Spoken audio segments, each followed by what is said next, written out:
Dan satu lagi, doa orang tua itu lebih mustajab gitu. Jadi kita harus benar-benar hormati orang tua. Emang teman saya itu termasuk orang yang kurang hormat sama orang tua. Termasuknya. Tadinya dia karena bandel ya? Iya, emang dia agak bandel orangnya. Assalamualaikum warahmatullahi wabarakatuh. Selamat malam teman-teman. Masih di channel Gatot Channel dalam konten Cari Garam.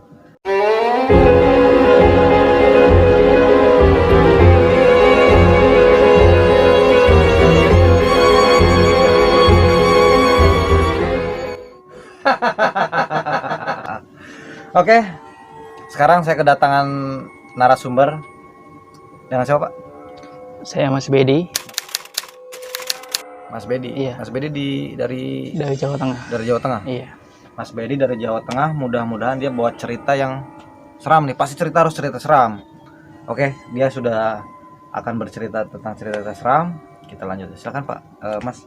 Jadi ceritanya tuh saya merantau di Solo. Solo. Iya. Oh, jadi Mas Bedi. Saya merantau di Solo. Saya bertemu dengan seorang teman. Oh, ada teman. Iya. Teman-teman sepekerjaan atau? Iya, itu sepekerjaan. Jadi kita emang udah CS gitu lah. CS, ya? Jadi tidur bareng gitu. Tidur bareng? Ya enggak, maksudnya tidurnya satu kontrakan gitu, bukan tidur bareng. Jadi tuh ceritanya pada suatu malam tuh dia bercerita tentang pengalaman dia yang menurut saya itu pengalaman yang cukup mengerikan. Seperti apa itu pengalaman? Jadi pengalamannya tuh semasa dia sekolah. Waktu dia sekolah, kalau sekolah tuh kan ada kegiatan study tour kemana gitu ya. Kebetulan dia acara study tour dari sekolah, dia ke Pantai Selatan. Pantai Selatan? Iya benar. Jadi di sana namanya di Pantai Selatan itu pasti banyak yang lihat ada perbatasan yang ketika kita ke sana itu pasti nggak ada orang. Itu biasanya di sebelah paling sebelah, kalau di pantai itu sebelah kiri paling tempat ujung. Apa sebutnya, tempat sakral ya. Sakral ya. Itu hampir seperti tempat sakral. Tempat sakral. Jadi kalau yang pernah ke Pantai Selatan pasti di sebelah sini banyak sekali orang, tapi ada jeda di sebelah sana sama sekali nggak ada orang. Nggak boleh ada orang gitu. Iya. Dilarang ya. Itu kemungkinan. Nah, karena teman saya itu baru pertama kali, kemungkinan dia baru pertama kali datang ke Pantai Selatan, dan dia bersama teman-temannya. Kalau anak masih muda kan biasa, penasarannya masih tinggi, Bang. Masih. Iya. Jadi dia bersama 3 orang tuh. Posisinya 3 orang. Dia yang satu, dia emang bapaknya itu udah kayak dukun gitu. Jadi dia paranormal. Iya, hampir seperti paranormal. Jadi temannya Pak Bedi ini, Mas Bedi ini, si anak yang ini yang diceritain itu adalah bapaknya tuh seperti paranormal gitu ya. Iya. Paranormal. Nah, mereka bertiga itu datang ke tempat kayak yang banyak persembahan seperti itu. Karena namanya anak muda penasaran kan ya. Kita kesana gitu kan. Iya, dia belum tahu sebab akibatnya. Iya. Jadi dia main ke sana, namanya anak muda kan entah itu kata-katanya atau apa. Sompral lah kalau biasanya. Bahasa Sunda tuh sompral. Iya. Sompral tuh nggak misi-misi dulu. Nggak sopan nih. Iya, nggak sopan. Jadi ketika di sana, dia teman yang satunya emang dia sebenarnya tahu. Yang satu dia tahu tempat itu apa, ada apanya di situ ya. Dia tahu udah jelas banyak ceritanya. Pokoknya dia naik ke sebuah bukit.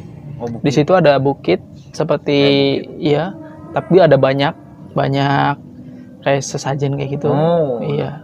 Nah, di situ mungkin ada salah kata atau apa. Pada kan tadi itu udah di situ tuh, udah main di situ, puas lah foto-foto, ada orang anak muda biasa. Dia pulang ke kampung. Oh, ceritanya udah selesai. Iya, selesai tadi itu. Temen ini pulang ke kampung. Ketika malam hari, 3 orang itu, dia kan kalau malam hari udah ngantuk, capek, bisa tidur dan terlelap gitu tidur. Di mimpinya dia kembali ke tempat itu. Dalam mimpinya itu dia? Iya, kembali ke tempat yang tadi dikunjungi. Mungkin karena dia ke tempat angker itu. Iya, kemungkinan kayak gitu. Jadi ketika di situ dia melihat sesosok wanita cantik. Dan wanita cantik itu mengajak dia ke sebuah rumah, tapi di atas bukit itu benar-benar di puncaknya ada rumah. Iya. Tapi itu, posisinya di situ juga sama gitu. Iya, posisinya di situ juga sama. Jadi pemandangannya pasti sama, cuma ada rumah. Iya, sebelum pas dia datang ke situ, sebelumnya nggak ada rumah. Nggak ada rumah. Iya. Pas ke situ ada rumah ternyata. Iya, ada rumah di situ. Di mimpinya itu ada rumah. Dan saat itu dia mengikuti wanita itu. Jadi wanita itu entah itu sepertinya makhluk halus atau apa yang emang memberi pelajaran atau apa, dia mengajak ke rumah itu. Oh, jadi dalam mimpinya itu diajak teman. Iya, diajak. Itu, ayo gitu kan. Iya, itu 3 orang, mereka semua tertidur selama 3 hari 3 malam. Hampir mati suri. Cuma yang dua ini dia bangun lebih awal. Oh. Nah, teman saya yang satu ini dia bangun paling terakhir. Nah, selama 3 hari 3 malam itu keluarganya kan cemas. Ya, nggak mungkin. Iya, kenapa dia nggak bangun tidurnya? Dia sampai manggil kiai, manggil apa aja, sampai didoain mulai kayak gitu apa aja, ya mulai panik. Shock ya, namanya kita 3 hari 3 malam. Iya, namanya orang tua kan pasti khawatir gitu. Nah, akhirnya di hari ketiga itu orang tuanya membaca surat Yasin gitu. Dia bisa terbangun. Iya, bisa terbangun kembali sebenarnya. Nah, di mimpinya itu dia melihat wanita cantik itu di rumah itu. Setelah rumah itu dibuka, di dalamnya itu banyak sekali wanita. Ada wanita cantik-cantik lagi. Mungkin ya kita nggak tahu lah, mungkin itu apa, jin atau apa ya. Gitu, kemungkinan wallahu alam lah istilahnya gitu. Ya, tetap kita harus percaya sama Allah. Iya. Tapi itu emang kejadiannya nyata ya kejadian. Iya. Itu teman saya yang cerita sendiri. Benar-benar dia emang ngalamin hal tersebut. Saya juga tadinya kurang percaya gitu. Cuma setelah tanya ke teman-teman yang lain, memang itu benar terjadi. Iya. Ketika dia mau masuk ke dalam rumah itu, ada suara wanita yang memanggil dia. Dan suara itu adalah suara ibunya. Jadi ibunya berdoa. Ibunya berdoa untuk anaknya supaya cepat bangun. Nah, doa ibu itu nyampe ke anaknya pas mau dibawa. Kebetulan doanya tuh di dalam mimpinya. Jadi dia kayak dibimbing ya, dipanggil. Jangan ke situ. Ke sini gitu. Dan setelah dia mengikuti suara ibunya sampai akhirnya dia terbangun.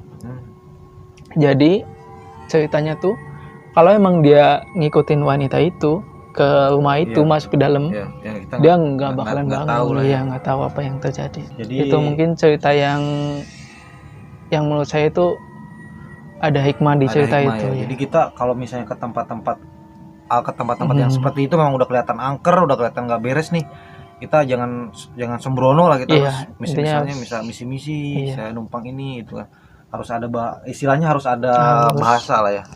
Tetap kayak seperti kita datang ke rumah orang, misalnya kita bertamu, kita tetap harus menjunjung tinggi kesopanan. Ya, itu mungkin cerita pertama ya. Sebenarnya ada cerita lagi. Ada pengalaman lagi? Iya. Oke.